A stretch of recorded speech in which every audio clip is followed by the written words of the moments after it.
जय श्री कृष्ण। प्रिय सज्जनों, श्री शिवाय नमस्तुभ्यम, श्री शिवाय नमस्तुभ्यम। आज पुनः आप हम सभी लोग YouTube channel Ramesh Shukla NGH के माध्यम से बहुत ही सुंदर प्रसंग पर चर्चा करने जा रहे हैं। अब हम इस सत्संग की पावन बेला में कहीं समय से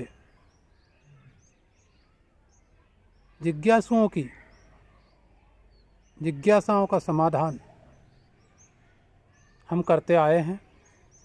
आज पुनः एक गुप्त रहस्य पर हम चर्चा करने जा रहे हैं। लोगों का प्रश्न भी आता रहा है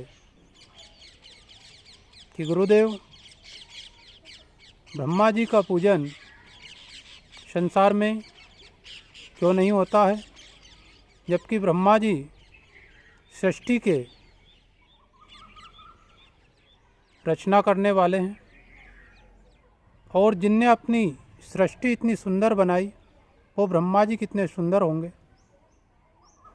ऐसे चतुर्मुख पंचमुख ब्रह्मा का पूजन शास्त्रों में क्यों वर्जित किया गया है, ऐसे ब्रह्मदेव का पूजन कहीं भी क्यों नहीं होता है, इसके पीछे क्या कारण रहा है, इस विषय को, इस प्रश्न को हम जानना चाहते हैं।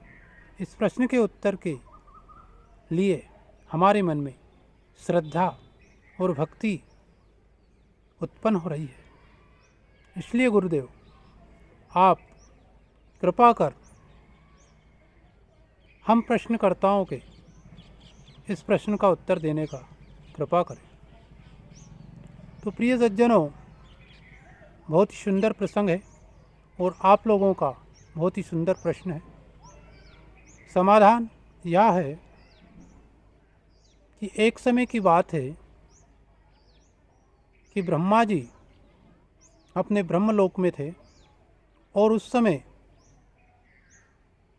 मोहिनी नाम की अप्सरा ब्रह्मा जी के पास पहुंची और ब्रह्मा जी की सुंदरता पर मोहित हो गई और उनसे प्रेम दान की इच्छा करने लगी। ब्रह्मा जी ने मोहिनी की यह बात सुनकर ईश्वर का स्मरण किया और प्रभु स्मरण में तल्लीन हो गए। मोहिनी बार बार उनके ऊपर अपने काम बानों का प्रभाव डालती रही। कभी पायल बजाती, कभी चूड़ी खनकाती, कभी नैन मटकाती, कभी अपने जुल्फों को इधर से उधर गिराती। काम बान का प्रभाव ब्रह्मा जी के ऊपर बार बार डाल रही है मोहिनी, परंतु ब्रह्मा जी अपने आराध्य का स्मरण तीव्र गति से कर रहे हैं और उनके अंदर काम भाव, कामाशक्ति, विषयाशक्ति की जागृति नहीं होती है। उसी समय देवयोग से क्या होता है कि ब्रह्मा जी जहाँ बैठे हुए वहीं उनके पास मोहिनी भी बैठकर और उनसे प्रेम दान की बार बार प्रार्थना कर रही है और ब्रह्मा जी उनकी बात को नहीं सुन रहे, मानो कि उनकी बात पर ध्यान नहीं दे रहे हैं। उसी समय देवयोग से सप्तऋषिगण और सनकादि मुनि वहाँ पधारे। उनके आने पर ब्रह्मा जी के मन में आया कि सप्तऋषि सनकादि मुनि मेरे बारे में क्या सोचेंगे, मेरे से कुछ पूछेंगे। इतने में ही नज़दीक आए हुए सप्तर्षिगण और सनकादि मुनियों ने ब्रह्मदेव से पूछा कि हे महाराज, यह मोहिनी नाम की अप्सरा आपके पास कैसे बैठी है? तो ब्रह्मा जी ने कहा कि यह नृत्य करते करते थक गई है, इस कारण मेरे पास बैठकर आराम कर रही है, और इसका वो मेरा पुत्री भाव है, ये पुत्री भाव से यहाँ बैठी हुई है। सनकादि मुनि तो त्रिकालज्ञ है, 3 काल की बात जानने वाले हैं। कुछ क्षण वहाँ रुककर और मुस्कुराते हुए वहाँ से चल देते हैं। उनके चले जाने के बाद मोहिनी ने उनको श्राप दिया कि मैं आपसे प्रेम की बार बार इच्छा कर रही हूँ, और आपको अपनी शक्ति भक्ति पर इतना भरोसा है कि आप मेरी प्रणय प्रार्थना को स्वीकार नहीं कर रहे, और मुझसे सनकादि मुनियों से आपने मेरे बारे में ये कहा कि मैंने इसको पुत्री भाव से यहाँ बैठा रखा है, ये पुत्री भाव से यहाँ बैठी है। मैं आपको श्राप देती हूँ कि जिस आपकी शक्ति पर, आपकी भक्ति पर, आपके बल पर, आपके सामर्थ्य पर और आपकी कामा शक्ति पर विजय प्राप्ति का जो आपको दर्प है, अहंकार है, वह अहंकार आपका टूटेगा, और आज के बाद संसार में कोई आपकी पूजा नहीं करेगा। ये श्राप उस मोहिनी ने ब्रह्मा जी को दे दिया प्रिय सज्जनों। इसके बाद मोहिनी तो वहाँ से चली जाती है। ब्रह्मा जी आगे बढ़ते हैं और शीघ्र वो भगवान विष्णु की शरण में जाते हैं। ब्रह्मलोक से विष्णुलोक में पहुँचते हैं। जाके उन्होंने सारी श्राप की बात और सारी कुछ बातें भगवान नारायण को बतलाई। ब्रह्मा जी को यह अहंकार भी था कि मैं भी विष्णु के समान ही हूँ।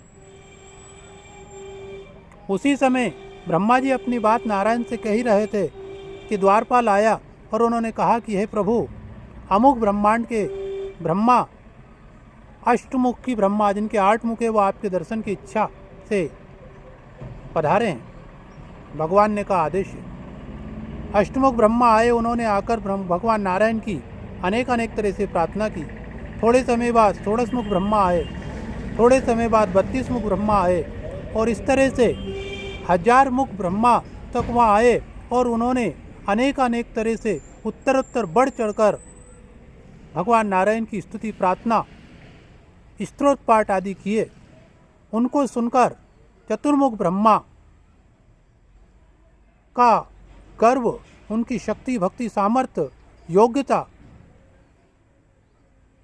जैसे बर्फ का टुकड़ा गल के पानी हो जाता है, ऐसे उनका अहंकार गलकर पानी हो गया। उनका जो अहंकार था वो नष्ट हो गया, और ब्रह्मा जी नारायण के कहने पर गंगा में स्नान करते हैं, और उनका सारा अहंकार नष्ट होता है, और पुनः उन्हें ज्ञान की प्राप्ति होती है। नारायण के आशीर्वाद से वो अपने लोक को पधारते हैं।